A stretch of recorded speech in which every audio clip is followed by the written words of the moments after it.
Selamat bertemu kembali dengan saya Sugeng Karyadi di mata kuliah IT for Business. Pada episode kali ini saya akan membahas chapter 6 yaitu telekomunikasi dan jaringan. Tujuan dari pembelajaran ini adalah untuk mengidentifikasi beberapa perkembangan dan tren utama dari sektor industri, teknologi, dan aplikasi bisnis, telekomunikasi, dan teknologi internet tentunya. Kemudian memberikan contoh nilai bisnis, aplikasi internet, intranet, dan extranet. Kemudian yang ketiga yaitu mengidentifikasi komponen-komponen dasar, fungsi, dan jenis jaringan telekomunikasi yang digunakan dalam bisnis. Dan yang keempat yaitu menjelaskan fungsi dari jenis-jenis utama hardware, software, media, dan jasa jaringan telekomunikasi. Itu tujuan dari chapter ini. Nah, telekomunikasi itu sendiri berasal dari kata-kata komunikasi, yang artinya seseorang maupun sekelompok orang yang menciptakan serta menggunakan sejumlah informasi yang saling berhubungan dengan lingkungan sekitarnya. Telekomunikasi berasal dari kata komunikasi, yaitu suatu aktivitas penyampaian informasi, baik itu pesan, ide, dan gagasan dari satu pihak ke pihak lainnya yang dilakukan secara langsung maupun tidak langsung. Aktivitas komunikasi ini dapat dilakukan dengan dua cara. Yang pertama yaitu cara langsung, yaitu dengan lisan verbal sehingga memudahkan kedua belah pihak untuk saling mengerti tentang pesan yang dikirimkan. Kemudian yang kedua di sini adalah secara tidak langsung, yaitu melalui media tertentu seperti halnya bahasa tubuh, tulisan, telepon, radio, dan sebagainya. Sehingga tidak bertatap muka langsung antara pemberi pesan dan penerima pesannya. Jadi ada dua aktivitas di sini ya, ada yang secara langsung dan ada yang secara tidak langsung tadi. Telekomunikasi ini adalah merupakan pertukaran informasi dalam bentuk apapun melalui media, berarti kan ya, melalui media baik itu suara, data, teks, gambar, audio, video, dan lain sebagainya melalui jaringan yang berbasis komputer yang akan kita bahas dalam chapter 6 ini. Nah, secara telekomunikasi awalnya dari merpati pos ini ya, merupakan alat komunikasi yang digunakan menggunakan burung merpati sebagai pengantar surat atau pesan. Merpati dipilih karena burung ini pintar, memiliki daya ingat yang kuat, kemampuan navigasinya juga cukup tinggi, dan naluri ilmiah untuk kembali ke sarangnya. Nah, metode ini pada awalnya berasal dari orang-orang Persia. Akhirnya berkembang ke berbagai negara dengan menggunakan media merpati pos ini. Kemudian berikutnya muncul telekomunikasi yang tanpa tatap muka, yaitu melalui misalkan awalnya model telepon yang lama jadul itu kan ya, modelnya tambah seperti ini, atau kayaknya mainan anak-anak ya, kaleng dihubungkan dengan tali, kemudian satu ngomong satu mendengarkan. Tapi dulunya belum ada kaleng ya, pakai semacam batok kelapa itu atau kerang laut. Nah itu ditarik sebuah tali, satu membicarakan sesuatu, satunya mendengarkan. Nah ini pada awal munculnya telekomunikasi berupa telepon ini ya, berupa telepon. Kemudian setelah kerang, nah ditarik kabel antar rumah. Untuk orang-orang kaya pada zaman itu antara pabriknya dengan rumahnya, sehingga dia bisa memerintahkan karyawan yang ada di pabrik hanya melalui ini telepon yang model seperti ini dulunya. Nah, karyawan yang ada di pabrik tinggal mendengarkan saja apa yang dipesankan, apa yang diperintahkan oleh pemiliknya. Ini pada awal telekomunikasi.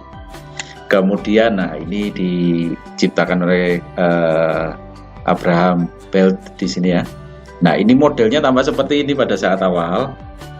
Telepon pada saat awal, jadi ada yang dipakai untuk mendengarkan, ada yang dipakai untuk berbicara. Nah, ini ada dua kabel. Jadi kabel pertama adalah kabel penghubung seperti model mikrofon ya, tapi tanpa mikrofon. Artinya apa?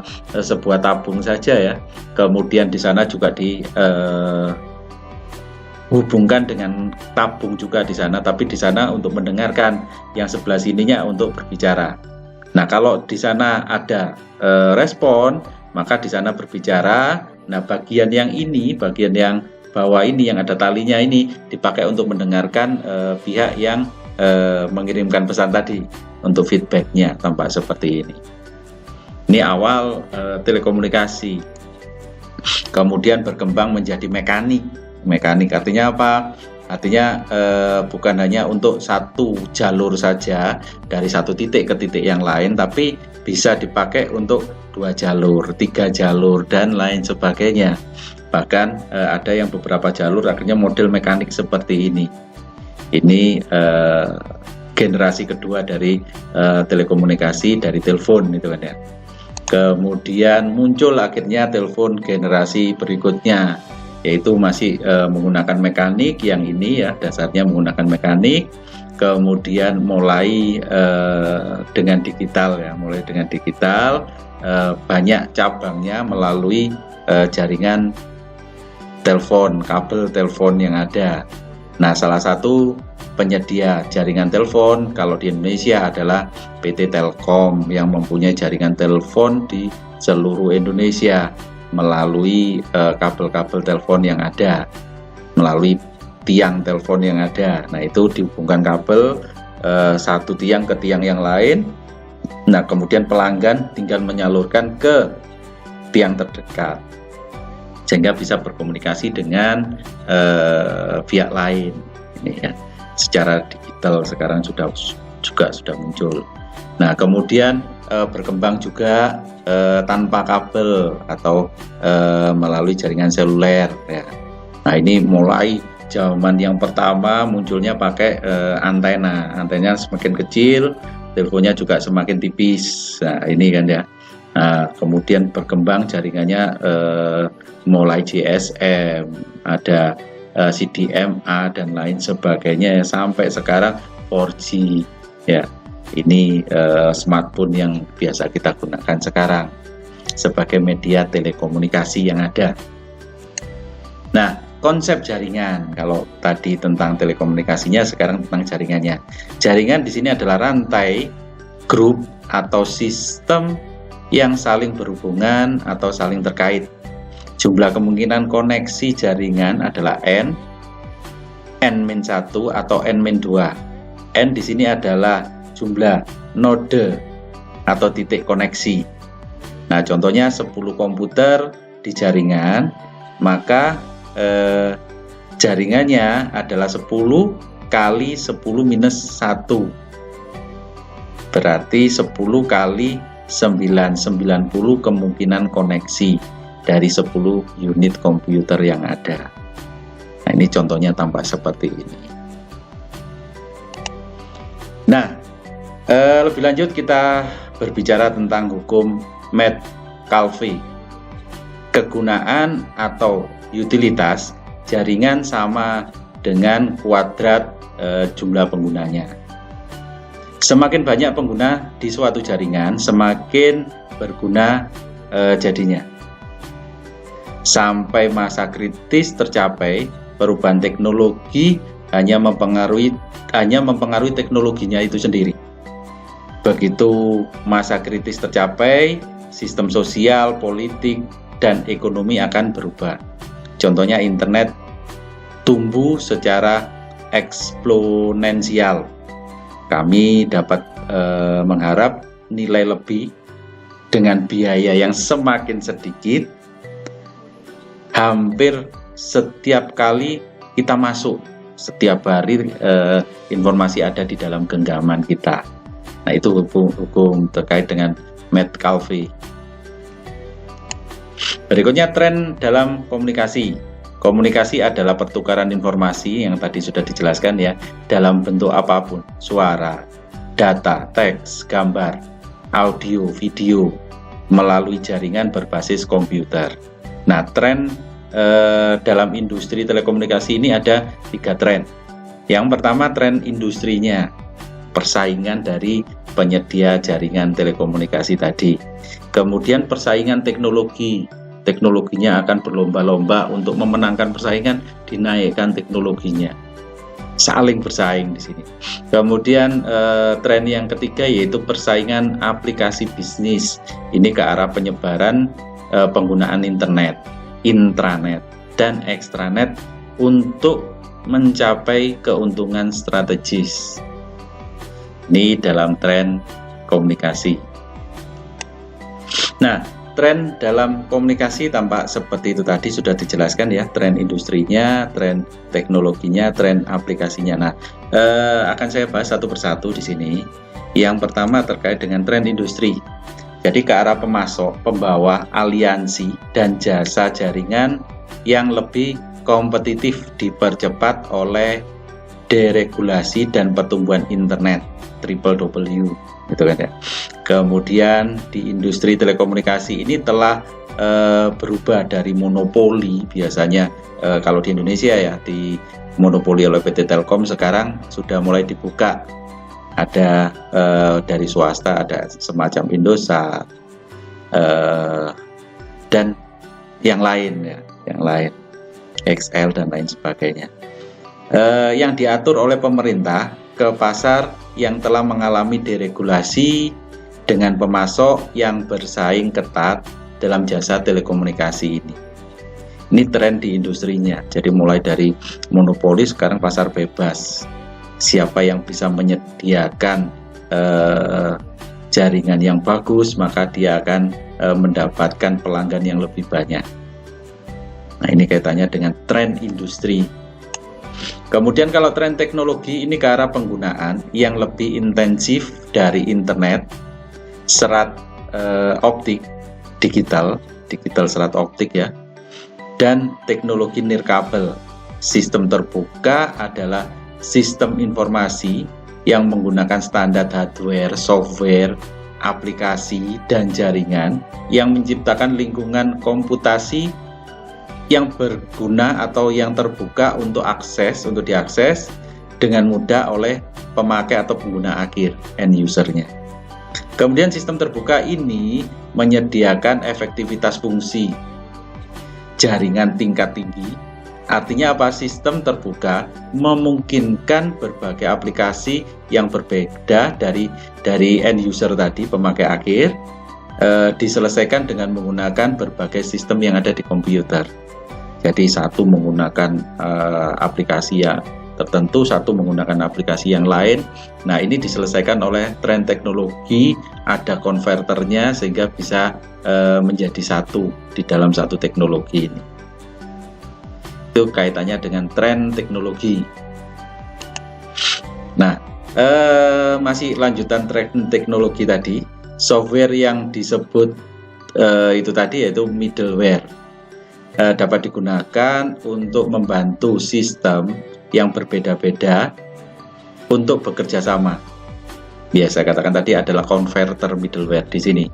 Converter menggabungkan berbagai sistem dengan pola yang berbeda-beda ya. Kemudian datanya bisa dibaca dalam satu aplikasi tersendiri. Telekomunikasi ini mengalami resolusi melalui perubahan yang cepat dari teknologi analog pada awalnya ke teknologi jaringan digital. Jadi dulunya masih model analog mencari ya, sekarang sudah digital, sudah fix di gelombang tertentu atau sinyal tertentu. Kemudian jaringan telekomunikasi lokal dan global sedang mengalami konversi ke teknologi transmisi digital yang mengirimkan informasi dalam bentuk diskrit. Nah, ini kaitannya dengan itu tadi, ada middleware tadi. Masih lanjutannya, yaitu kecepatan transmisi yang secara signifikan lebih besar, pergerakan informasi dalam jumlah yang lebih besar di ekonomi yang juga lebih besar, tingkat kesalahan yang lebih besar, lebih rendah maksudnya daripada sistem analog tadi. Jadi kalau misalkan menggunakan teknologi digital tadi, maka kecepatannya akan semakin tinggi, sehingga memungkinkan transaksi bisnis juga akan semakin cepat, semakin banyak lagi. Nah, kalau sudah serba digital tadi, maka tingkat human error-nya semakin kecil karena yang menangani adalah mesin semuanya. Perhitungan, perkalian, dan lain sebagainya biasanya dilakukan oleh manusia, sekarang dilakukan oleh mesin. Nah, sehingga itu tadi tingkat kesalahannya jadi lebih rendah daripada contohnya tadi itu, daripada yang manual. Nah, kalau terkait dengan sistem analog, kalau analog kan masih, saya contohkan misalkan radio misalkan radio analog masih mencari gelombang dengan cara diputar, mencari frekuensi tertentu. Kadang ada yang jelas, kadang ada yang suaranya tidak jelas, ada masuk suara yang lain dan lain sebagainya. Nah, itu model analog. Tapi kalau sudah digital, dikunci pada gelombang misalkan 100,3 misalkan FM misalkan seperti itu, maka dikunci di angka itu, gelombangnya sudah pasti terkunci, tidak terlalu tinggi, tidak terlalu rendah di angka itu tadi, sehingga penerimanya akan semakin jelas. Itu kaitannya dengan teknologi digital dibanding dengan teknologi analog. Nah, tren aplikasi bisnis di sini adalah nilai bisnis yang diperoleh dalam menggunakan tren telekomunikasi yang ada. Nah, biasanya kalau kita terkait dengan transaksi bisnis harus mendatangi dan lain sebagainya konsumen. Nah, sekarang dengan menggunakan teknologi ini, kita akan mengurangi biaya untuk transportasi ke sana dengan telepon, dengan Skype, dengan video conference dan lain sebagainya ya. Kita bisa berkomunikasi langsung. Kemudian mempersingkat waktu pemrosesan bisnis. Nah, kalau ke sana sendiri selain biayanya tinggi, ada waktu untuk ke sana. Misalkan kantor pusatnya di Amerika sana, kita harus perjalanan ke sana, waktunya semakin lama untuk ini. Tapi kalau misalkan bisa melalui teknologi, kita melalui Zoom atau apa, nah proses bisnis ini bisa dipersingkat waktunya. Kemudian mendukung e-commerce di sini ya, electronic commerce, sehingga terjadinya transaksi bisnis di dunia internet ini nggak perlu harus tanda tangan ataupun kontrak di sana, tapi melalui media jaringan internet, MOU, pembelian, penjualan, dan lain sebagainya bisa dilakukan secara langsung dengan teknologi ini. Kemudian memperbaiki kerjasama kelompok kerja. Nah, kalau misalkan ada kelemahan-kelemahan, tidak perlu harus ngecek sendiri ke sana, tapi melalui telekomunikasi yang ada. Nah, ini kita bisa memperbaiki kelemahan-kelemahan tadi. Kemudian mengembangkan proses operasional online dari berbagai sumber daya, ini juga bisa. Kemudian mengunci pelanggan dan pemasok. Nah, kalau misalkan terjadi deal tertentu, maka kita otomatis bisa melakukan penjualan. Nah, ini sudah langsung mengunci dari pelanggan yang ada. Kemudian pemasoknya kita juga bisa melakukan MOU, sehingga kita dapat pasokan bahan baku sesuai dengan standar yang kita inginkan dan selalu ada untuk perusahaan kita. Kemudian mengembangkan jasa dan produk baru. Ini kan dengan adanya tren aplikasi bisnis yang ada, kita bisa mengembangkan sesuai dengan yang lagi tren di pasar ini apa.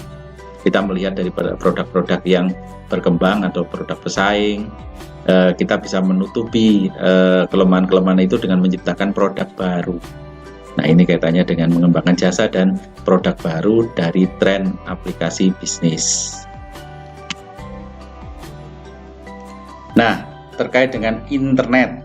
Nah, internet generasi kedua atau berikutnya di sini, ini kalau dispesifikasikan performanya sudah cukup tinggi sekali untuk generasi berikutnya di sini. Internet generasi kedua. Kemudian infrastrukturnya berbeda dengan internet yang ada saat ini atau yang sebelumnya generasi 1 ya. Kemudian tidak ada yang akan menggantikan internet saat ini karena ini merupakan jaringan internasional ya.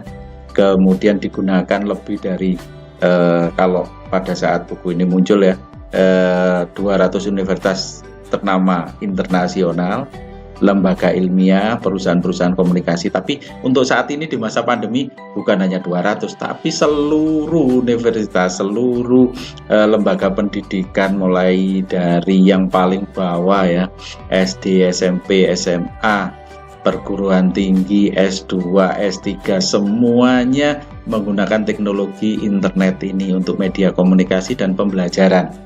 Kemudian untuk penelitian juga sama, semuanya menggunakan pengambilan data, analisis, sharing knowledge dan lain sebagainya menggunakan teknologi internet ini untuk media berkomunikasi.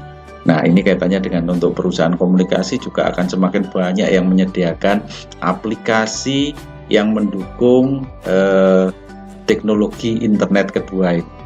Kemudian mungkin tidak pernah menjadi terbuka atau sepenuhnya terbuka untuk internet ini karena terlalu luas untuk perkembangan teknologi internet ini. Jadi kita akan mempelajari mungkin secara parsial sedikit demi sedikit, tidak bisa semuanya langsung sekaligus gitu kan ya.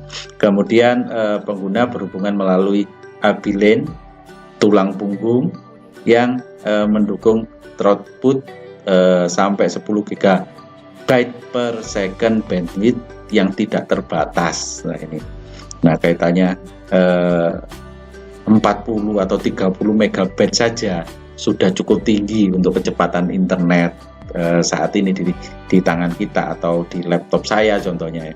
Nah sekarang penyedia itu bisa sampai dengan kecepatannya 10 GB per second. Nah ini untuk kecepatannya sulit dibayangkan betapa cepatnya. Mungkin kita baru menyentuh sudah nyampe ke tangan yang dituju misalkan untuk menyebarkan informasi ini. Ini terkait dengan internet generasi kedua. Kemudian internet revolution. Nah ini perkembangan revolusi dari internet. Internet telah menjadi jalan tolnya informasi secara global. Nggak ada lagi penghalang. Jadi kalau kita ngirim surat, kita ngirimkan informasi ke orang tertentu di negara tertentu, nggak ada lagi yang bisa membatasi, langsung bisa nyampe ke tangan orang yang dituju tadi. Sehingga ini bisa dikatakan menjadi jalan tolnya informasi secara global. Kemudian jutaan jaringan pribadi yang kecil-kecil yang beroperasi secara independen atau selaras satu sama lain. Jadi koneksinya sudah cukup rapat sekali dan fix, nggak ada perubahan analog lagi ya. Kemudian server dari tahun 1991 lebih dari 46 juta saat ini. Nah kalau dulu hanya 10 server di tahun 91 di seluruh dunia ya pada awal internet tersebut muncul. Nah sekarang lebih dari 46 juta ini server penyedia jaringan internet di seluruh dunia. Bahkan sekarang mungkin tahun 2020 ini sudah berkembang lagi, bukan hanya 46 juta lagi karena masa pandemi mendorong orang untuk atau perusahaan untuk mengembangkan dari sisi dunia maya. Kemudian pertumbuhan kelanjutan lebih dari 1 juta server per bulan. Pertumbuhannya saja 1 bulannya lebih dari 1 juta server yang ditambahkan terus. Kemudian tidak ada sistem komputer pusat. Nah, semuanya saling sharing semuanya. Kemudian tidak ada badan pengatur berdasarkan standar secara umum. Nah, ini siapapun boleh, negara manapun boleh. Nggak ada standar secara umum. Kemudian ISP, ini adalah Internet Service Provider. yang dikenal dengan ISP. Ini adalah sebuah perusahaan yang berspesialisasi dalam menyediakan akses mudah ke dunia maya atau ke internet tadi. Jadi penyedianya adalah namanya ISP, Internet Service Provider. Kemudian dari ISP untuk biaya bulanannya diberikan perangkat lunak, ya, ada softwarenya. Jadi kita bayar biaya bulanannya berapa, nah itu diberikan software, nama penggunanya, kata sandi, kemudian jaringan ke akses internetnya, biasanya seperti itu. Tapi kita kena cas untuk biaya bulanannya, atau biaya kuota tertentu juga ada. Kita beli dengan kuota tertentu, misalkan 100 GB. Nah ini ya. Nah kemudian selama penggunaan 100 GB ini kita dikasih nama pengguna kita, ya, sebagai user, kemudian dikasih passwordnya, dikasih akses ke internet yang ditawarkan tadi sampai 100 GB habis. Nah kemudian kalau sudah habis berarti untuk jaringannya sudah terputus. Nah ISP itu sendiri terhubung satu sama lain ISP yang lain, ya, ISP yang lain satu sama lain melalui titik akses jaringan. Jadi satu ISP dapat dengan mudah terhubung ke ISP yang lain untuk mendapatkan alamat situs web atau node penggunanya. Ini kaitannya dengan ISP. Kemudian aplikasi internet. Nah, aplikasi internet dan pengguna internet paling populer yang digunakan itu setiap hari mungkin kita ngecek surat kita melalui email, atau yang kita bahasakan di bahasa Indonesianya namanya surel, ya, surat elektronik. Nah, surat elektronik, atau ya kalau nggak kenal dengan surel ya lebih umum dengan kata-kata email. Kemudian instant messaging. Nah ini seperti halnya WA dan lain sebagainya, pesan singkat gitu kan ya. Kemudian web browser untuk mengakses informasi dari dunia maya. Kemudian newsgroup, chat room, ruang obrolan ini kan ya. Kemudian publikasi opini, materi pembelajaran, karya kreatif, ini kaitannya dengan itu. Kemudian forum jual beli juga ada untuk terjadinya transaksi. Download atau mengunduh ya, baik data, perangkat lunak, laporan, gambar, musik, video dan lain sebagainya. Nah ini terkait dengan aplikasi yang paling populer yang banyak digunakan pengguna internet yang ada. Nah layanan berbasis telekomunikasi ini ada macam-macam ya ternyata ya. Ada entertainment, ada information transaction, ada komunikasi ya. Yang kaitannya dengan entertainment ada broadcast TV. Nah TV sekarang melalui media internet ya, atau media YouTube juga memungkinkan TV sendiri.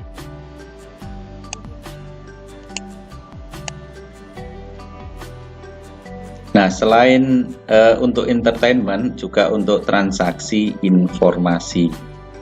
Nah kaitannya dengan forum jual beli, kemudian transaksi servis, kemudian telekomunikasi, kemudian video conference dan lain sebagainya adalah untuk menjalin transaksi gitu ya. Kemudian untuk komunikasi juga ada telepon melalui website tertentu, ini juga bisa. Ini kaitannya dengan layanan berbasis telekomunikasi.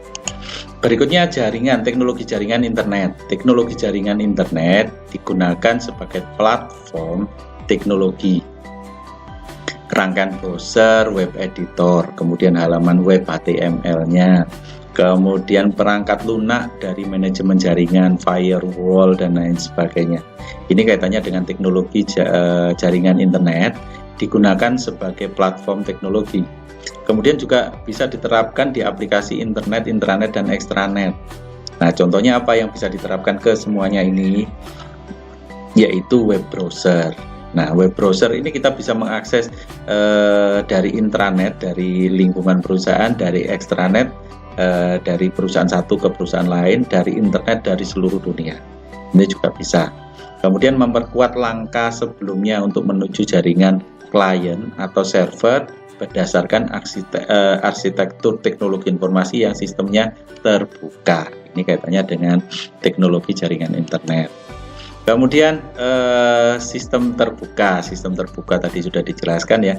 Sistem terbuka ini menggunakan standar yang umum untuk perangkat kerasnya atau hardware-nya, kemudian software-nya atau perangkat lunak, aplikasi dan jaringannya. Teknologi jaringan internet adalah standarnya umum, terbuka untuk siapapun.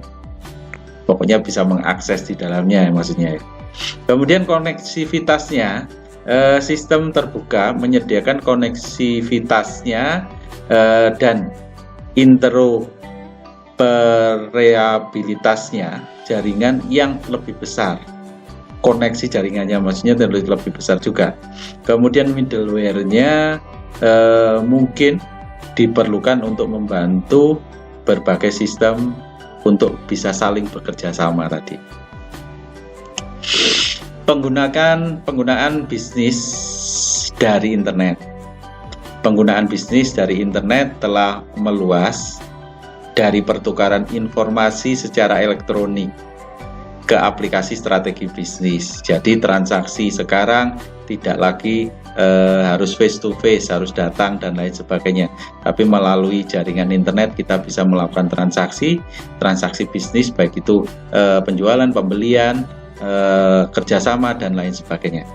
Kemudian perusahaan menggunakan teknologi internet untuk pemasaran, penjualan, dan aplikasi manajemen yang berhubungan dengan pelanggan, serta aplikasi bisnis lintas fungsi dan aplikasi bidang teknik, manufaktur, sumber daya, dan akuntansi. Nah, ini banyak sekali yang berhubungan dengan bisnis di dunia internet. Kemudian internet menyediakan sistensis dari kemampuan komputasi dan komunikasi yang menambah nilai untuk setiap bagian dari siklus bisnis. Ini yang dikatakan oleh Mary Cronin tahun 1995 dalam bukunya yang dikarang oleh Mary Cronin tadi. Nah, penggunaan bisnis di internet, nah ini gambarnya tampak seperti ini ya. Misalkan perusahaan di kantor pusatnya yang ada di sini, kantor pusatnya ya. Kemudian dengan internet dia bisa membuat kontrak kerjasama dengan supplier atau vendor untuk memberikan informasi tentang inventory management system, sehingga berapa perusahaan harus memproduksi barangnya, kemudian berapa berarti bahan baku yang harus disuplai oleh supplier. Nah, ini semuanya ada aplikasi di internet. Kemudian bisa meremote juga kantor di tempat yang lainnya, atau galeri-galeri atau agen atau distributor, dealer dan lain sebagainya melalui internet perusahaan dari kantor pusat. Kemudian jaringan konsumen juga ada melalui internet, jadi dibuka online market dan lain sebagainya, sehingga bisa melakukan penjualan secara langsung ke tangan konsumen. Kemudian bisa juga membuat bisnis partner. Nah, kalau misalkan teknologi tertentu sulit diaplikasikan oleh satu perusahaan, dia bisa bergandengan dengan pesaingnya atau perusahaan yang lain ya, untuk menciptakan teknologi tertentu sehingga bersama-sama terkait dengan teknologi tadi itu dikembangkan bersama-sama dan dipasarkan secara bersama-sama. Nah, ini melalui dunia maya juga, di internet juga, terkait dengan spesifikasi tentang keunggulan, kelemahan dan lain sebagainya dipaparkan semua di internet tadi.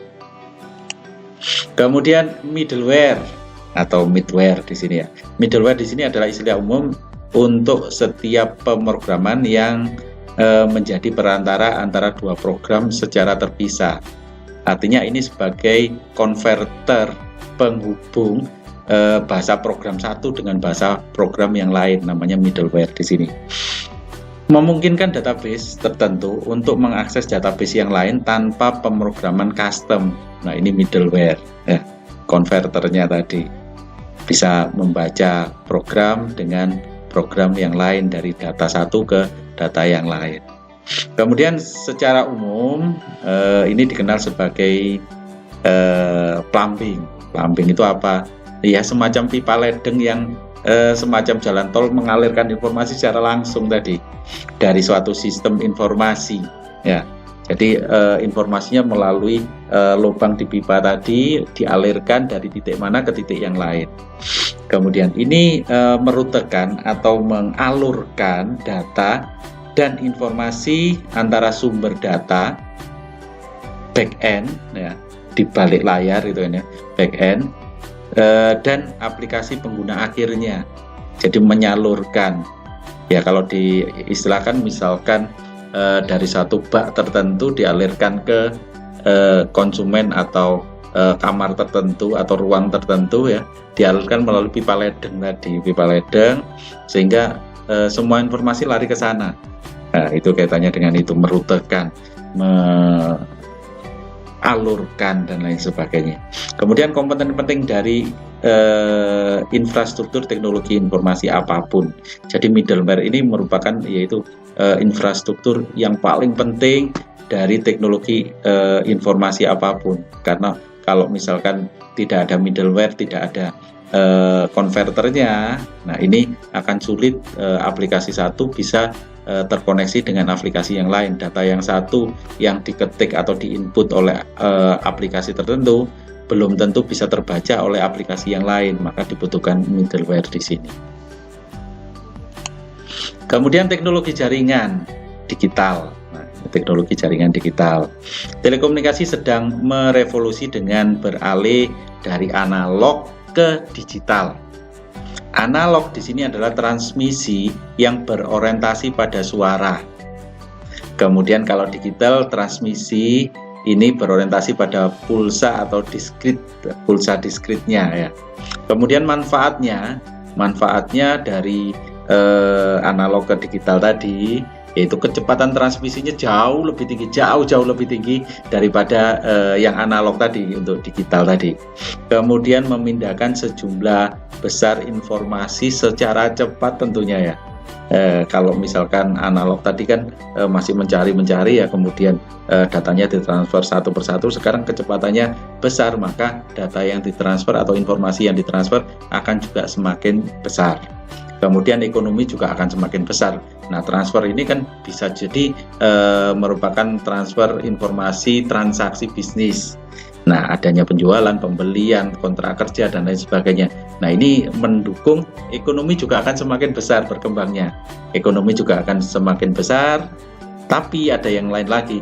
Kesalahan, human error semakin kecil, biasanya dipakai tenaga manusia untuk mengaplikasikannya ini, sehingga kemungkinan ada kesalahan-kesalahan, error-error, dan lain sebagainya sekarang dilakukan oleh mesin, teknologi buatan gitu ya, terkait dengan mesin di sini, sehingga akhirnya akan mengurangi tingkat kesalahan.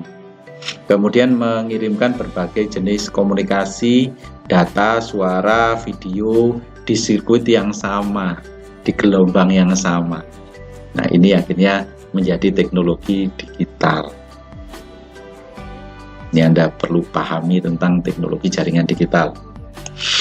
Berikutnya nilai bisnis dari internet. Perusahaan membangun situs web untuk mencapai 6 nilai bisnis utama. Yang pertama, menghasilkan pendapatan baru dari penjualan online. Biasanya penjualannya tradisional market ya, datang ke toko, memasarkan dari mulut ke mulut dan lain sebagainya. Tapi sekarang dengan adanya internet, kita bisa melakukan penjualan secara online, sehingga mendapatkan segmen baru untuk konsumen yang baru dari dunia maya ini, sehingga pendapatannya otomatis akan meningkat di sini. Ada peningkatan pendapatan. Kemudian mengurangi biaya transaksi melalui penjualan online dan dukungan pelanggan. Nah, kalau misalkan terkait dengan biaya transaksi di sini sebagai contoh, misalkan terkait dengan promosi. Terkait dengan promosi harus mencetak brosur, mencetak katalog, kemudian dikirimkan dan lain sebagainya. Nah, sekarang melalui digital di sini, maka brosur bisa melalui soft copy ataupun digital juga ya, sehingga bisa pakai untuk menawarkan barang. Nah, kalau misalkan konsumen tertarik, maka sudah bisa muncul di sini transaksi e-commerce-nya. Artinya sudah ada yang kepingin membeli, terjadi transaksi penjualan. Karena dukungan dari pelanggan tadi, akhirnya transaksi penjualan bisa muncul, ada transfer dari nilai dari pelanggan ke perusahaan, berupa pembayarannya secara online pula, sehingga kaitannya bisa mengurangi biaya transaksi di sini. Atau terkait dengan transaksinya sendiri. Biasanya kalau transaksinya sendiri, kita mau melakukan transaksi, kita harus nyetak nota atau bon-bon dalam jumlah yang cukup banyak ya. Untuk misalkan ada yang mau beli ini dibuatkan nota, beli ini dibuatkan nota dan lain sebagainya. Tapi dengan digital ini, maka semuanya nota-nota itu nggak perlu dicetak lagi, tapi langsung bisa dilakukan secara soft copy, bisa muncul dari aplikasi tertentu.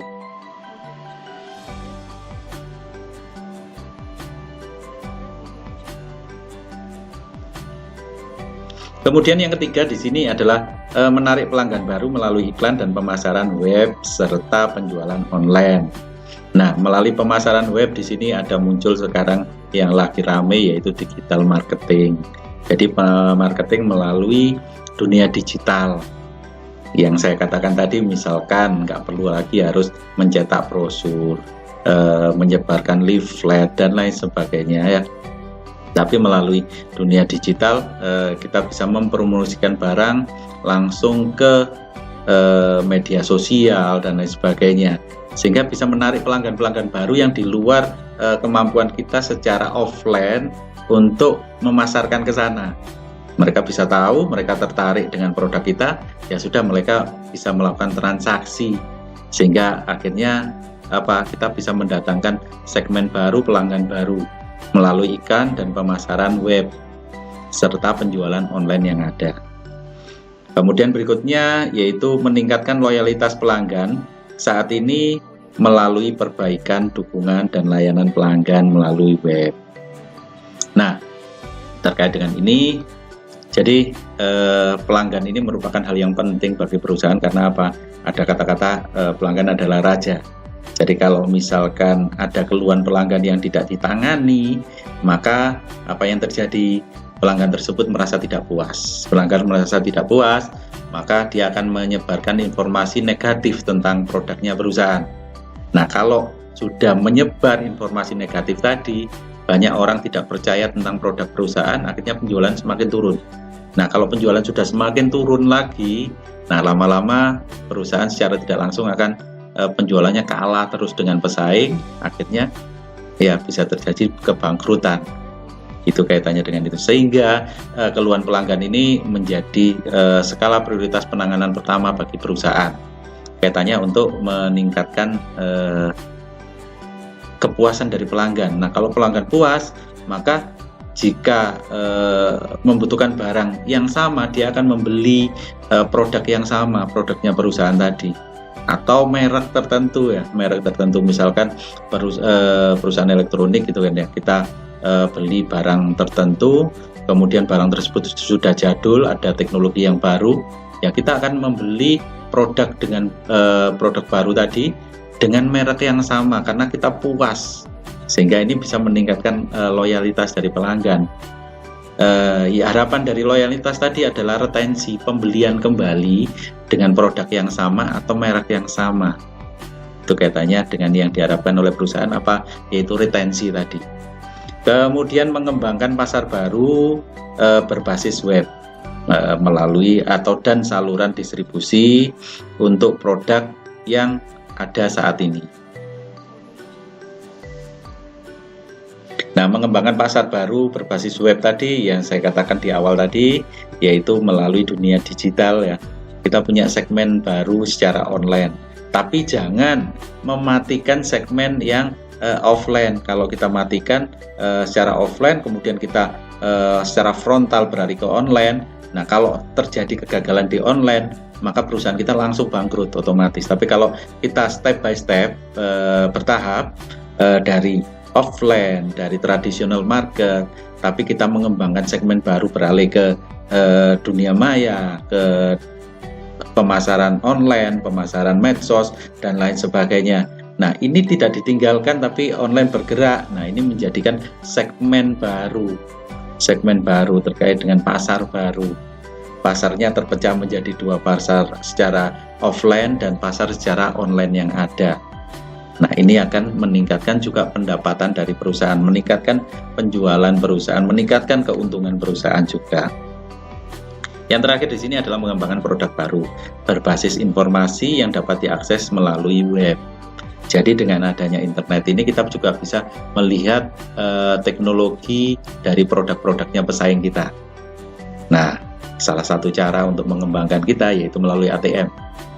Amati, tiru, dan modifikasi sehingga kita bisa mengembangkan produk baru ini melalui survei dari produk-produk yang beredar di pasaran saat ini. Produk pesaing spesifikasinya apa, kita coba tiru, kemudian kita amati dulu, kita tiru, kemudian kita modifikasi sehingga tidak sama plek dengan produknya pesaing, tapi produk kita punya keunggulan lebih daripada pesaing yang ada. Nah, ini kaitannya memenangkan bisnis terkait dengan persaingan yang ada, dan itu semakin mudah di dunia internet ini ya, karena kita nggak perlu harus mendatangi perusahaannya kemudian membeli produknya, tapi melihat spesifikasinya kita bisa melihat spesifikasi dari produk pesaing. Kemudian peran intranet, banyak perusahaan yang memiliki intranet yang canggih dan tersebar luas yang menawarkan penelusuran data secara rinci, alat kerja sama, profil pelanggan secara pribadi dan berhubungan dengan internet atau berhubungan ke internet. Jadi terkait dengan net atau jaringan ini ada 3 ya jenisnya. Tadi sudah dikatakan di awal, ada intranet, ada extranet, dan ada internet. Intranet di sini adalah hubungan satu komputer dengan komputer lain dalam satu lingkup. Contohnya gedung tertentu. Yang umum adalah perusahaan tertentu. Di luar perusahaan sudah ada ya intranet. Jadi gedung satu berhubungan dengan gedung yang lain. Nah, itu dihubungkan melalui kabel jaringan. Nah, kabel jaringan dalam satu lingkup tadi itu namanya intranet. Kemudian berikutnya ada extranet. Extranet yang bagaimana menghubungkan intranet satu dengan intranet yang lain melalui satu kabel jaringan. Nah, itu masuk di extranet ya. Jadi kalau misalkan kita ibaratkan intranet itu adalah satu perusahaan, maka bisa menghubungkan satu perusahaan dengan perusahaan lain, itu juga masuk ke extranet. Kalau internet ini adalah kumpulan extranet yang demikian banyak dari seluruh dunia, yang menghubungkan satu titik ke titik yang lain, satu titik ke titik yang lain lagi di seluruh dunia, demikian padat sekali, itu namanya internet. Nah, ini kaitannya dengan intranet dulu yang kita bahas. Banyak perusahaan memiliki intranet yang canggih tadi ya, tersebar luas di seluruh perusahaan tadi, yang menawarkan penelusuran sampai dengan rinci di transaksi, perhitungan-perhitungan, alat kerjasama, dan lain sebagainya, profil pelanggan untuk bidang pemasaran ya, baik secara pribadi maupun berhubungan langsung ke dunia internetnya.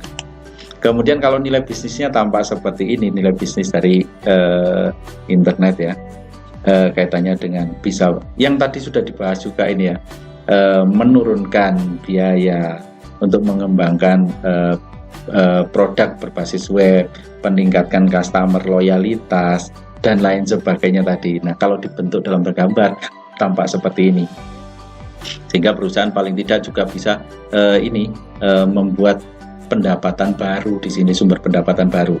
Kemudian mendapatkan juga mengembangkan pasar yang baru dari channel yang baru secara online tadi. Kemudian mendapatkan atau melakukan penyerangan terhadap new customer. Ini kaitannya dengan nilai bisnis yang ada di dunia internet.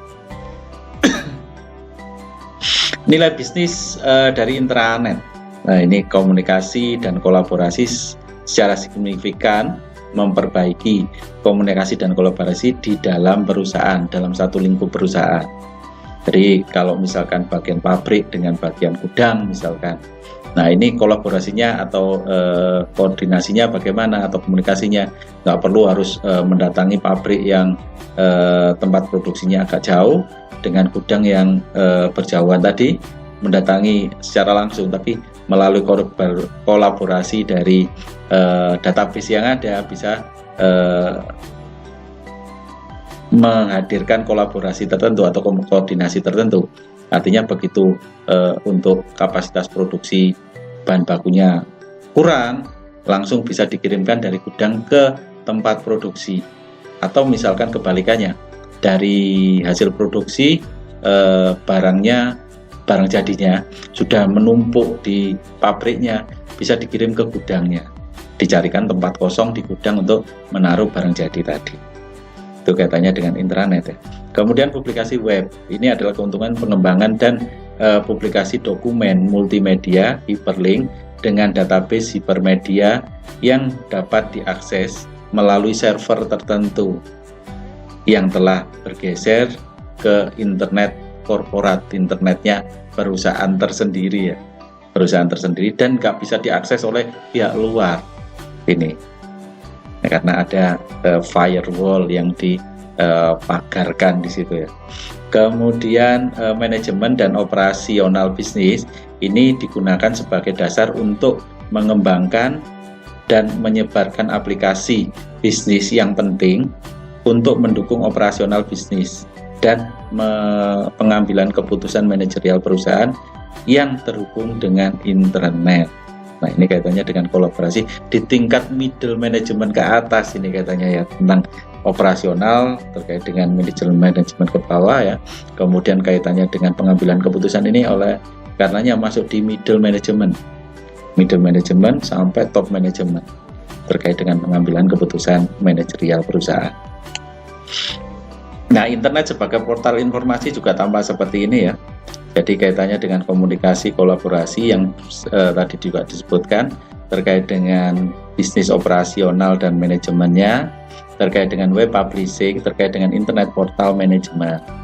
Nah, ini ditutup oleh firewall sehingga nggak bisa berhubungan keluar, dan luar untuk mencuri data ke kita juga nggak akan bisa karena ada firewall, tembok api yang membatasi dunia internet extranet ke dalam intranet tadi. Nah, ini kaitannya dengan gambaran portal informasi. Terus kalau extranet di sini adalah menghubungkan intranet satu dengan intranet yang lain kan ya. Ini tautan jaringan yang menggunakan teknologi internet, teknologi web browser dan sebagainya, sama seperti internet ya, untuk mendukung intranet bisnis ke intranet bisnis yang lain. Nah, ini melalui ada yang namanya VPN, Virtual Private Network. Nah, ini satu tautan jaringan pribadi secara langsung dan tautan internet yang aman pribadi antar perusahaan. Jadi perusahaan satu berhubungan dengan perusahaan yang lain. Nah, ini dikoneksikan oleh satu kabel data. Hanya satu saja di sini, perusahaan A ke perusahaan B. Sudah yang lain tidak akan bisa masuk ke ini karena namanya VPN ya, Virtual Private Network. Jadi secara private sendiri ya, tidak bisa dimasuki oleh yang lain. Nah, extranet di sini ada yang merasa tidak aman ya, hubungan antar perusahaan dan lainnya melalui internet yang mengandalkan enskripsi data yang sensitif dan sistem keamanan dengan firewall. Nah, ini kalau misalkan ada yang mengetahui dan bisa memasuki ke extranet ini, datanya bisa dicuri dan lain sebagainya karena dia paham tentang enskripsi data dan jaringannya. Ini ada yang menyatakan tidak aman, tapi kalau pengamanannya cukup kuat, firewallnya juga cukup bertingkat artinya apa, pengamanannya sampai lebih gitu kan ya, maka ini juga dinyatakan extranet ini sangat aman karena sangat private, tidak diketahui oleh banyak orang. Kemudian peran extranet ini merupakan teknologi browser web. Extranet membuat pelanggan pemasok akses sumber daya intranet yang lebih mudah dan lebih cepat daripada metode bisnis lainnya. Nah, kaitannya dengan ini. Nah, sehingga karena terkait dengan internet tidak bisa masuk karena di sini adalah sifatnya private, maka hanya pihak tertentu yang bisa masuk satu titik dengan titik yang lain. Misalkan extranet pelanggan, nah ini hanya pelanggan A bisa masuk ke perusahaan ke pelanggan A saja, atau pemasok perusahaan X dengan perusahaan misalkan. Nah, perusahaan X sebagai pemasok diberikan informasi untuk akses, misalkan kebutuhan perusahaan setiap bulannya berapa, sehingga bisa diketahui bahan bakunya selalu membutuhkan sekian juta kubik misalkan per bulannya. Pemasok tadi bisa menyiapkan barang-barang yang akan dipesan oleh perusahaan, yang dibutuhkan oleh perusahaan secara langsung, dan kapan pengirimannya, bisa melihat stok dari gudangnya perusahaan. Oh, sekarang sudah menipis bahan bakunya, maka bisa dikirim misalkan secepatnya. Itu kaitannya dengan terkait dengan pemasok.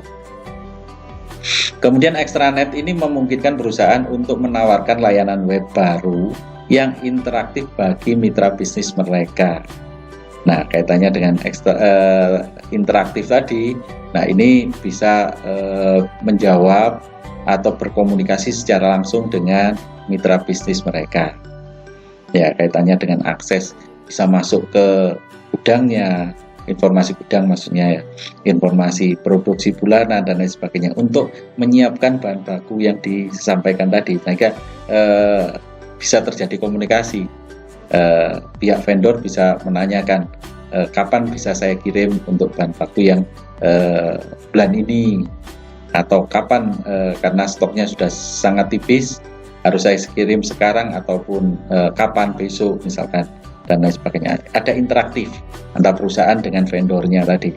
Kemudian extranet ini adalah cara lain bagi bisnis untuk membangun dan memperkuat hubungan strategi dengan pelanggan dan pemasoknya. Nah, ini kaitannya dengan peran extranet. Nah, kalau gambaran tentang extranet tampak seperti yang ada di layar ini ya. Jadi kaitannya dengan internet network di sini ya, network enterprise ya. Nah, kaitannya dengan extranet di sini. Nah, ini bagi perusahaan misalkan di sini. Nah, ini bisa terkoneksi misalkan dengan partnernya, konsultan partnernya. Nah, ini mempunyai jaringan sendiri, satu jaringan yang private, nggak bisa dimasuki oleh pihak-pihak lain. Nah, ini ya. Kemudian dengan supplier juga sama, ada jaringan kabel tersendiri, ada jaringan yang bisa dimasuki sendiri ke supplier dan distributor. Nah, misalkan seperti itu, sehingga distributor bisa mengirimkan barang atau bahan baku secepatnya ke perusahaan ataupun sesuai dengan yang diinginkan oleh perusahaan. Kemudian terkait dengan bisnis customer, nah ini kaitannya dengan bisa menawarkan barang-barang baru yang dibuat oleh perusahaan ke customer di sini. Nah, kalau terkait dengan consumernya di sini kaitannya dengan customer self service ya, bisa mengambil sendiri kebutuhannya apa, bisa belanja sendiri dan lain sebagainya. Kalau misalkan terkait dengan online market, nah itu bisa memilih misalkan di marketplace tertentu. Nah, ini kaitannya dengan itu. Ini koneksivitas dari extranet. Kemudian nilai bisnis dari extranet di sini adalah teknologi browser web membuat akses pelanggan dan pemasok ke intranet dengan mudah dan lebih cepat.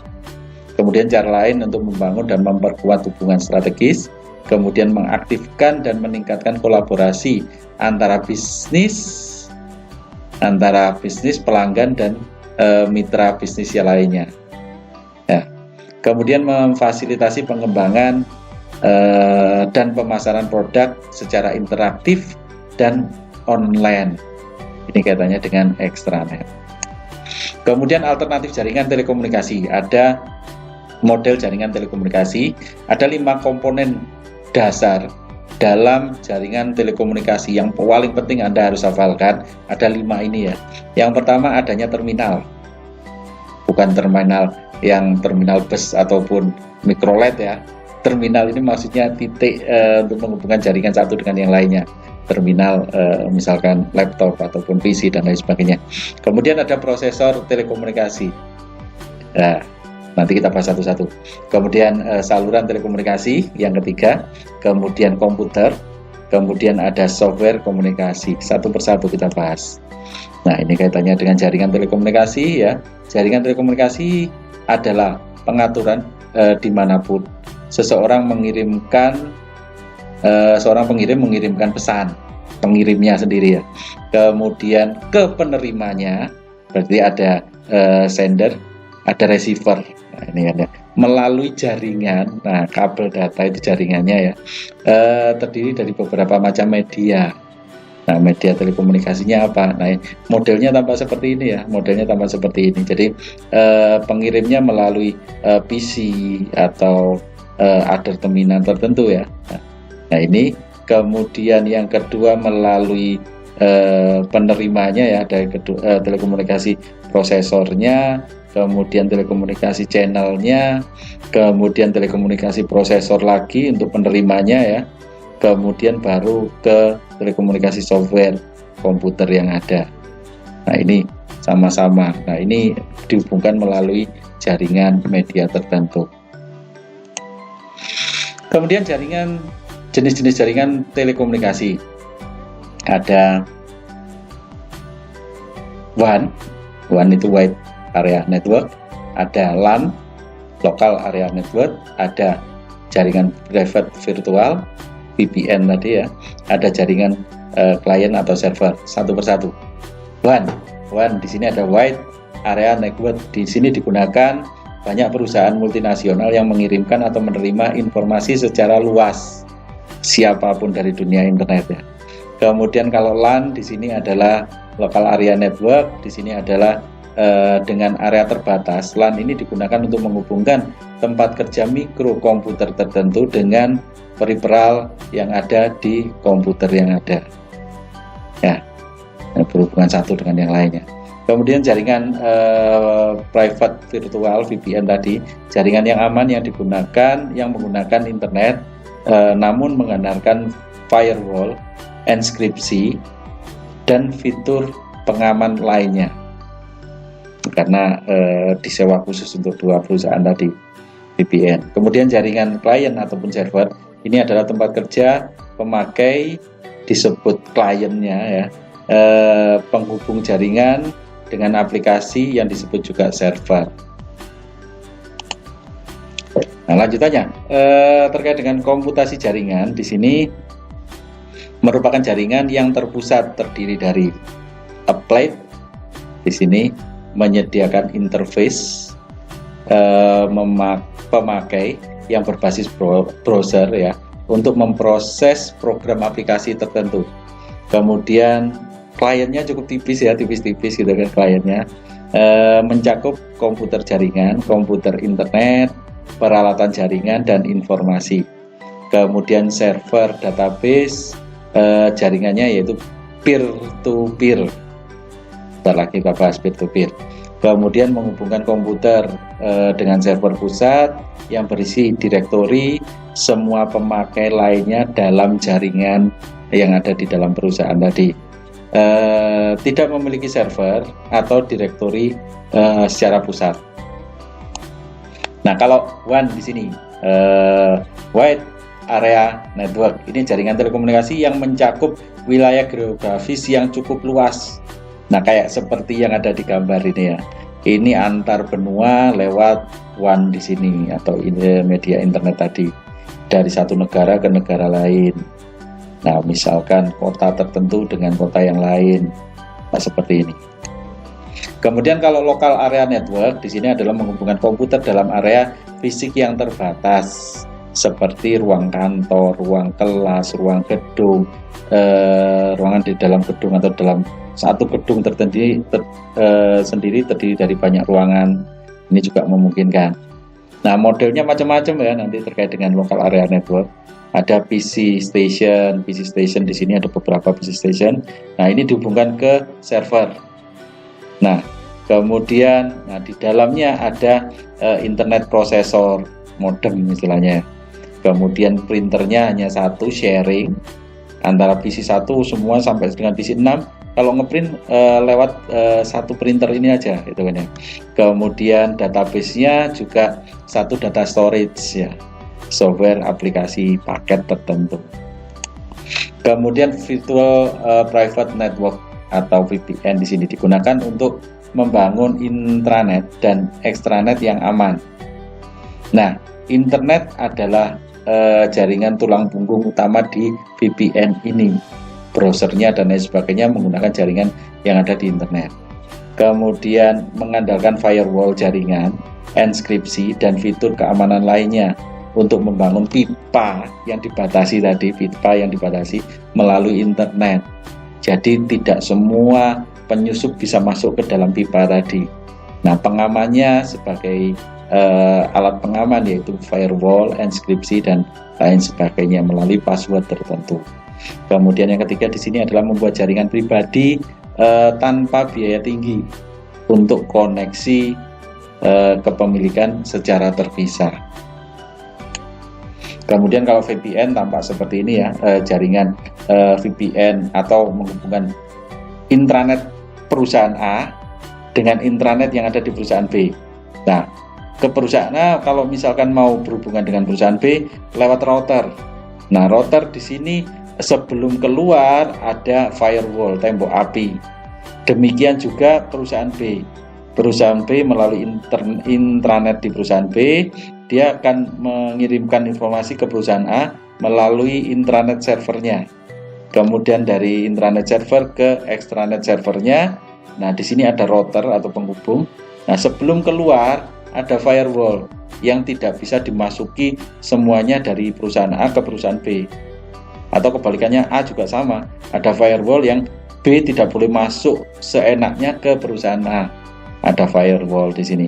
Nah, menghubungkan satu firewall ke firewall lain atau intranet satu ke intranet lain ini, nah melalui jaringannya ya jaringan telepon atau jaringan internet yang ada ya, jaringan internet yang ada, tapi dibatasi melalui passwordnya ada, firewallnya kuat dan lain sebagainya. Ini terkait dengan VPN. Kemudian berikutnya tentang klien atau server network. Klien di sini adalah komputer pribadi, pengguna akhir atau komputer jaringan. Kemudian server digunakan untuk mengelola jaringan yang ada, termasuk data storage-nya ada di server. Processing di sini ada pengelolaan dibagi antara klien dan server. Terkadang disebut juga arsitektur dari dua tingkat di sini ya. Kemudian sistem komputer yang lebih besar sedang digantikan beberapa jaringan dari klien ataupun server yang ada. Nah, klien atau server network tampak seperti ini ya. Klien sistem, nah di sini masuk ke dalam server, kemudian secara luas di sini masuk ke server yang lebih besar lagi. Nah, kaitannya tampak seperti ini. Kemudian komputasi jaringan. Jaringan adalah sumber daya komputasi pusat dari organisasi.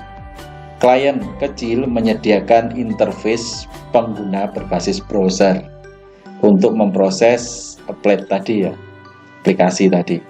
Kemudian klien tipis-tipis yang dari bentuk untuk pribadi tadi, ini termasuk di dalamnya komputer jaringan, ada PC atau laptop, PC net atau laptop ya, kemudian perangkat jaringan atau peralatan informasi lainnya, tentunya yang berbiaya rendah akhirnya daripada harus ngambil secara manual.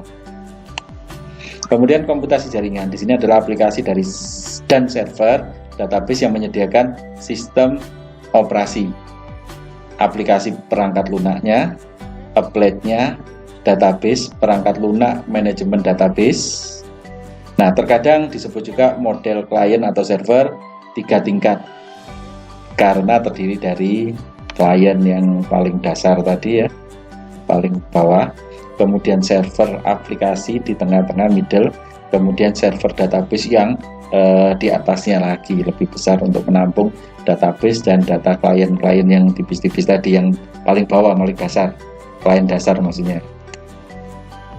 Nah, komunikasi jaringan yang ini tadi sudah dijelaskan tadi, yang modelnya tampak seperti ini, ya. Kemudian peer-to-peer network. Di sini adalah arsitektur server pusat. Ini terkait dengan software, aplikasi file P2P, katakanlah PC to PC ya, menghubungkan semua PC ke server perusahaan. Kemudian ketika PC meminta file, server mencari semua rekanan yang mengaktifkan jaringan terkait dengan data yang atau file yang dicari oleh PC tertentu. Kemudian server mengirimkan daftar tautan atau hyperlink ke semua rekan aktif yang memiliki file tersebut kepada PC yang meminta. Jadi dia mengambilkan atau meminta dari PC-PC yang lain juga. Kemudian mengklik link akan menghubungkan kedua PC dan secara otomatis mentransfer file dari PC yang meminta.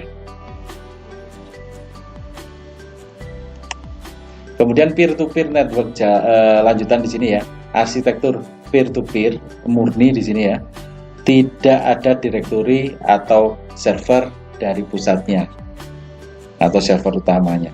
Kemudian perangkat lunak atau softwarenya berbagi file menghubungkan satu PC ke pengguna online lainnya.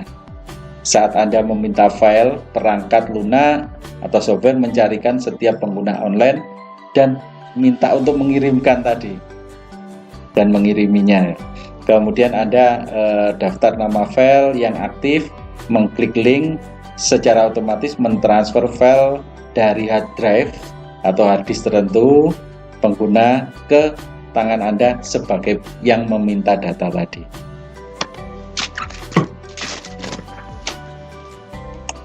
Kemudian central server peer-to-peer network, keuntungannya kalau dilihat dari keuntungan dan kerugiannya, dapat lebih melindungi integritas dan keamanan konten dan pengguna jaringan. Ini keuntungannya. Kemudian kekurangannya, server direktori bisa melambat atau kewalahan karena terlalu banyak pengguna atau masalah teknis pengguna yang meminta data, dan masalah teknisnya pipanya tadi nggak sesuai dengan permintaan yang demikian besar. Itu kaitannya dengan kekurangannya.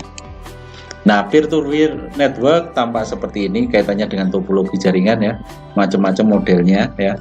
Nah, dari satu titik ke titik yang lain seperti ini bisa melalui server atau tanpa server juga bisa. Nah, atau model terkait dengan pohon juga bisa tampak seperti ini. Nah, topologi jaringan. Nah, topologi jaringan ada yang modelnya bus. Ini modelnya kayak di dalam bis, maksudnya ada kanan dan kiri, kanan berapa, kirinya berapa. Itu topologi bus. Kemudian ada topologi ring. Nah, ini dibuatkan satu lingkaran yang mana PC-PC tertentu atau klien-klien tertentu, klien dasar atau klien tipis tadi berhubungan dengan servernya melalui jaringan di ring tadi. Kemudian topologi star atau bintang. Nah, ini ada modelnya tampak seperti ini ya. Jadi servernya di tengah-tengah berhubungan langsung dengan klien ataupun PC yang ada. Kemudian topologi yang lain tampak seperti ini ya. Ini topologi pohon, ini topologi star juga, dan lain sebagainya. Banyak sekali jenis topologi jaringan. Kemudian sinyal digital dan analog. Nah, ini sinyal digital dan analog di sini mengacu pada metode yang digunakan untuk mengubah informasi menjadi sinyal listrik. Nah, analog di sini arus listrik yang dihasilkan sebanding dengan kuantitas yang diamati. Kalau digital di sini adalah kuantitas yang diamati dinyatakan sebagai angka. Analog misalkan jika suhu 83 derajat, alat pengukurnya bisa menghasilkan 8,3 volt. Kalau digital kebalikannya, jadi pengukurannya 83 derajat akan ditampilkan sebagai angka ya 83, itu kan ya, bukan 8,3 tapi 83. Nah, kalau saya contohkan misalkan dalam model radio, katakanlah radio analog, kita harus memutar sampai menghasilkan suara yang jernih. Itu kan yang masih putaran-putaran tertentu. Kalau digital, katakanlah kita ngetik angka itu sudah pasti menghasilkan gelombang dan sinyal yang kita terima dari sender tertentu, dari titik yang sudah ditetapkan secara fix, gitu kan ya. Kemudian media komunikasi terkait dengan kabel dan jaringan ya, kabel jaringan. Nah, di sini banyak macamnya ya. Ada kabel berpasangan, ini media telekomunikasi yang digunakan sebagai jaringan komunikasi untuk mengirimkan suara ataupun data. Kemudian kabel koaksikal, ada yang ngomong koaksikal, ada yang ngomong koaksial ya. Nah, ini adalah kabel tembaga yang kuat dibungkus dengan pembatas yang berfungsi sebagai isolator dan perlindungan. Kemudian kabel serat optik. Nah, kabel serat optik di sini menggunakan kawat pijar dari serat kaca yang dibungkus dengan pelindung tertentu. Kemudian tidak menghasilkan radiasi elektromagnetik dan tidak perlu melakukan pengulangan transmisi sinyal. Nah, satu persatu.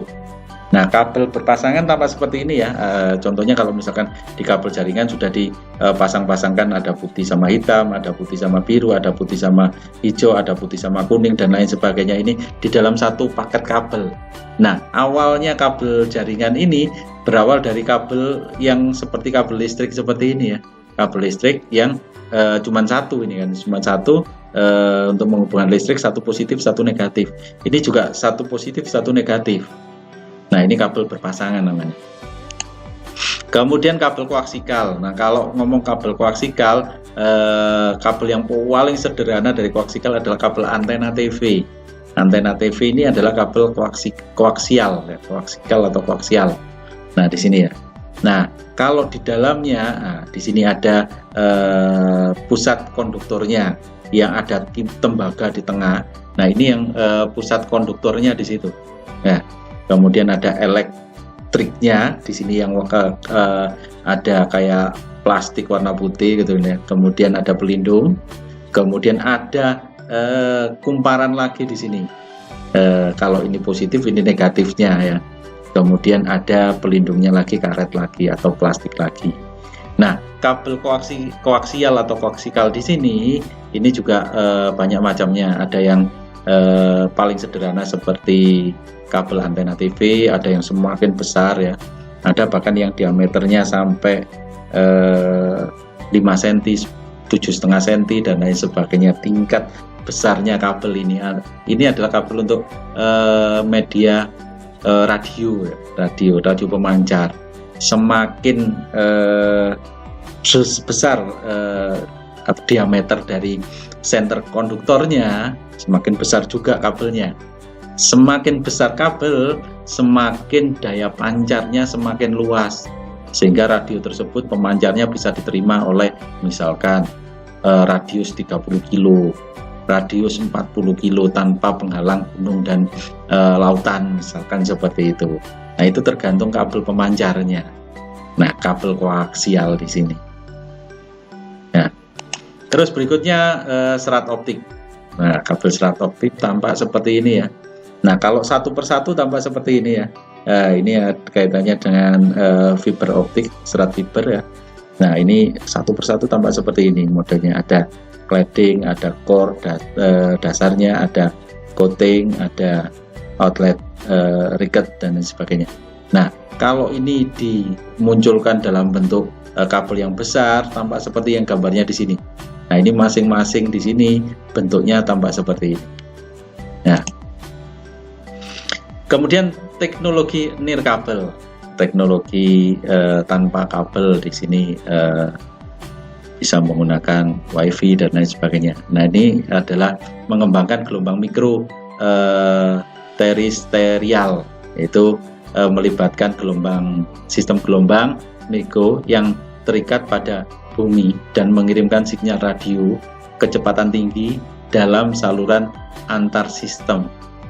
Ini gelombang mikro. Kemudian yang kedua yaitu satelit komunikasi. Ini adalah menggunakan radio gelombang pendek sebagai medium telekomunikasi, digunakan untuk mengirimkan data yang besar dan kecepatannya tinggi. Berarti menggunakan bantuan satelit ya, ke satu titik ke titik yang lain, dari satu negara ke negara yang lain. Kemudian sistem PC dan seluler.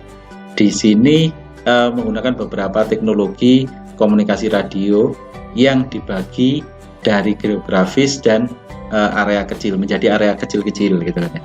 Itu kaitannya dengan sistem PC dan seluler. Kemudian LAN nirkabel di sini adalah menggunakan teknologi radio frekuensi tinggi, teknologi radio frekuensi rendah, disebut juga split spektrum, dan Bluetooth sebagai koneksi nirkabel ke peralatan-peralatan yang ada di masing-masing PC. Misalkan mouse Bluetooth, misalkan ini nggak ada kabelnya tapi Bluetoothnya digunakan sebagai media penyambung antara perangkat mouse dengan PC yang ada. Kemudian web nirkabel di sini ada bertujuan untuk meningkatkan kecepatan transmisi nirkabel untuk memungkinkan aplikasi multimedia bergerak. Ini kaitannya dengan web nirkabel. Itu teknologi nirkabel yang ada. Kemudian prosesor teknologi informasi. Nah, prosesor berarti kan kita bicara otaknya dari telekomunikasi. Yang pertama di sini adalah modem, prosesor telekomunikasi yang mengubah sinyal digital dari komputer atau terminal transmisi pada satu ujung telekomunikasi menjadi frekuensi analog yang dapat dikirimkan dengan menggunakan saluran telepon. Nah, ini modem. Nah, modem di sini juga menjadi pemancar kalau saat ini ya, pemancar WiFi dan lain sebagainya. Kemudian multiplexer di sini adalah prosesor komunikasi yang memungkinkan saluran komunikasi tunggal untuk melakukan transmisi data secara simultan dari banyak terminal. Itu multiplexer. Kemudian prosesor berbasis internet. Di sini adalah prosesor komunikasi yang menghubungkan antar sirkuit telekomunikasi dalam satu jaringan tertentu. Software telekomunikasi ini merupakan software manajemen jaringan atau manajer jaringan yang memiliki fungsi sebagai manajemen arus. Nah, mengelola arusnya supaya jangan terlalu besar, jangan terlalu kecil ya. Nah, ini mengelola sumber daya dan arus jaringan untuk menghindari kemacetan dan mengoptimalkan tingkat pelayanan bagi penggunanya. Nah, kalau terlalu kecil berarti arusnya, data yang dipertukarkan semakin lambat. Kalau terlalu besar bisa terjadi arus pendek. Nah, ini kaitannya dengan itu, akan merusak PC atau software yang lain yang ada. Kemudian terkait dengan fungsi berikutnya yaitu keamanan, yaitu menyediakan autentikasi, enkripsi, firewall, dan fungsi auditing, serta menegakkan kebijakan keamanan. Nah, ini fungsi keamanan dari software telekomunikasi. Kemudian yang ketiga yaitu pengawasan jaringan. Pengawasan jaringan yaitu menginformasikan ke administrator jaringan mengalami masalah potensial sebelum terjadi. Jadi ada warning tertentu. Terkait dengan jaringan ke bagian produksi akan terjadi kemacetan misalkan. Nah, ini memberikan warning dulu sehingga bisa ditangani, nggak ada jaringan yang terputus. Kemudian yang keempat yaitu perencanaan kapasitas, yaitu menentukan cara terbaik untuk memenuhi kebutuhan jaringan yang terus berkembang dan berubah terus. Ini terkait dengan software telekomunikasi. Kemudian protokol dan arsitektur jaringan. Protokol adalah peraturan atau prosedur standar untuk mengendalikan komunikasi dalam jaringan. Arsitektur jaringan bertujuan satu, menciptakan standarisasi dan kompatibilitas antar protokol komunikasi satu dengan yang lainnya. kemudian mempromosikan lingkungan telekomunikasi yang terbuka siapapun bisa masuk ya, sederhana, fleksibel, dan efisien yang paling penting ya, tidak berbiaya tinggi, langsung bisa sederhana dan lain sebagainya. Terus berikutnya terkait dengan standar International Standard Organization atau ISO. Nah, ISO telah mengembangkan satu model 7 lapis, yaitu Open System Interconnection atau OSI, untuk menjadikan model standar bagi arsitektur jaringan. Pembagian fungsi komunikasi data dalam 7 lapis, yaitu mendorong perkembangan arsitektur dari jaringan modular yang membantu pengembangan operasional perawatan jaringan telekomunikasi yang demikian rumit tadi.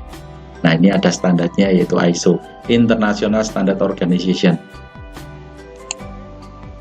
Nah, itu terkait dengan materi untuk chapter ini. Nah, di penghujung episode ini ada pertanyaan, tugas ataupun kuis ya. Yang pertama, nah Anda perlu catat di sini. Yang pertama, bagaimana tren ke arah sistem terbuka, open system tadi, koneksivitasnya dan efektivitas fungsi jika dihubungkan dengan pengguna bisnis yang ada di internet, intranet atau extranet. Saya ulang lagi, bagaimana tren ke arah sistem terbuka, koneksivitas dan efektivitas fungsi jika dihubungkan dengan penggunaan bisnis dari internet, intranet, dan extranet. Yang kedua, manfaat kompetitif strategi kompetitif, strategi bersaingnya perusahaan ya. Jika perusahaan menggunakan extranet, keunggulannya apa? Strategi kompetitif, strategi bersaingnya di mana ya? Anda jelaskan di sini. Yang ketiga, apa nilai bisnis yang mendorong perusahaan untuk secara cepat menginstal dan memperluas intranet di organisasi mereka? Ya, jadi apa yang mendorong perusahaan untuk secara cepat menginstal dan memperluas jaringan intranet yang ada di dalam organisasi perusahaan mereka sendiri-sendiri? Ya, jelaskan ini. Itu saja untuk tugas. Jadi tugasnya silakan ditulis di selembar kertas ya. Usahakan mengerjakan sendiri, jangan nyontoh punyanya orang lain ya, punyanya teman dan sebagainya. Nah, kemudian Anda beri nama, nomor pokok, kemudian difoto, dikirimkan ke Edmodo masing-masing beserta QR code sebagai tanda absensinya. Oke, untuk episode kali ini saja yang bisa saya berikan. Selamat mengerjakan. Sampai jumpa di episode selanjutnya.